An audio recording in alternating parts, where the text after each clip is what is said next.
जागृत, शिवल जागृत, शिवल जागृत।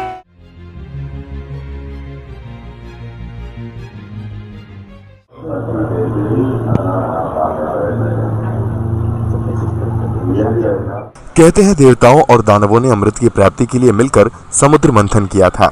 इसी मंथन से अमृत प्राप्त हुआ। देवताओं और दानवों के बीच बंटवारे को लेकर हुए विवाद में अमृत की कुछ बूंदें धरती पर गिरी। उन्हीं 4 स्थानों पर हर 12 बरस में महाकुंभ लगता है। बाबा महाकाल की नगरी उज्जैन भी उसी में से एक है। उज्जैन में इन दिनों सदी का दूसरा सिंहस्थ महाकुंभ चल रहा है। अमावस के पर्व स्नान की रात इस महाकुंभ में लोगों ने वो देखा जो आमतौर पर कहीं नजर नहीं आता। आइए आपको दिखाते हैं कि आखिर इस रात को ऐसा क्या हुआ। आपको दिखाते हैं शमशान साधना का आंखों देखा हाल।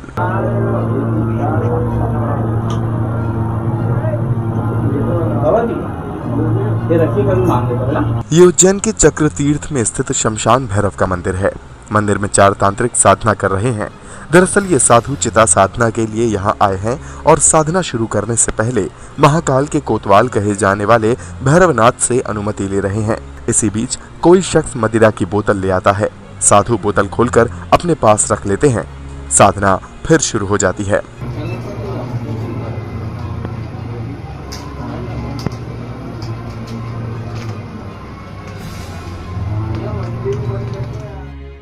इस पूरे कोलाहल के बीच एक बुजुर्ग संत शमशान भूमि पर बैठे हैं। सामने ही आग जला रखी है। कुछ मंत्र बुदबुदा रहे हैं और आहुतियां देते जा रहे हैं। आसपास घूम रहे लोगों से उन्हें कोई फर्क नहीं पड़ रहा। वे अपनी क्रिया में लगे हैं। वे किसकी साधना कर रहे हैं और उसका उद्देश्य क्या है, कोई नहीं जानता। वे बस अपनी दुनिया में रमे हुए हैं। बाबा जी अंदर आराधना से पहले शमशान भैरव को प्रसन्न करने में लगे हुए हैं और इधर उनका शिष्य साधना के लिए उपयुक्त चिता की तलाश कर रहा है। चक्र तीर्थ में कई चिताएं हैं, जिनमें से एक अभी भी जागृत है। शिष्य इसी को साधना के लिए चुन लेता है। शमशान भैरव की आराधना कर बाबा जी बाहर आ चुके हैं। बाबा जी चिता के पास पहुंच चुके हैं। अपने सहयोगियों को कुछ हिदायत दे रहे हैं। वे दूसरी चिताओं से राख लाना चाहते हैं। अन्य चिताओं की राख मिलाकर ही साधना की जाएगी।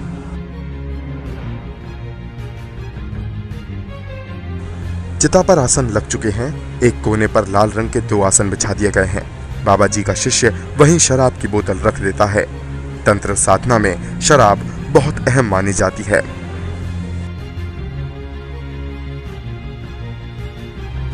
बाबा जी एक बर्तन में दूसरी चिताओं की राख लेकर आए हैं। उन्होंने सारी राख इस चिता में मिला दी है। अब चिता पर लकड़ियां रखी जा रही हैं। हवन की तैयारी है।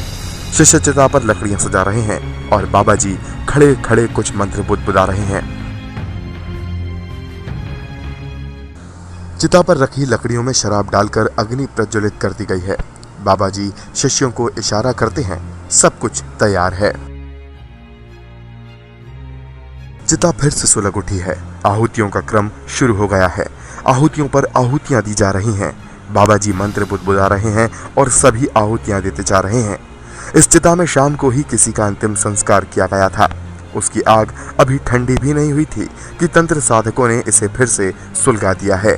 उस पर देवताओं को प्रसन्न करने के लिए आहुतियां दे रहे हैं। हवन पूरा कर बाबा जी उठ गए हैं। उनके सहयोगी भी चिता के बाहर नीचे आकर खड़े हो गए हैं। बाबा जी जोर से चीख रहे हैं, जीव जागृत, जीव जागृत। सहयोगी दोहरा रहे हैं, जागृत, जागृत। न जाने इस शमशान में ऐसा कौन सा जीव है जिसे वे जागृत करने की कोशिश कर रहे हैं। आसपास खड़े लोग डरे सहमे से एकटक निहार रहे हैं। शिव जागृत, शिव जागृत, शिव जागृत।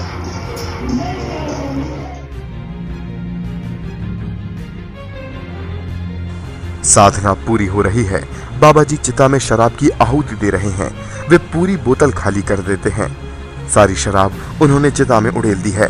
लोग हाथ बांधकर खड़े हैं, एकटक देख रहे हैं। चिता साधना के रोमांच को महसूस कर रहे हैं।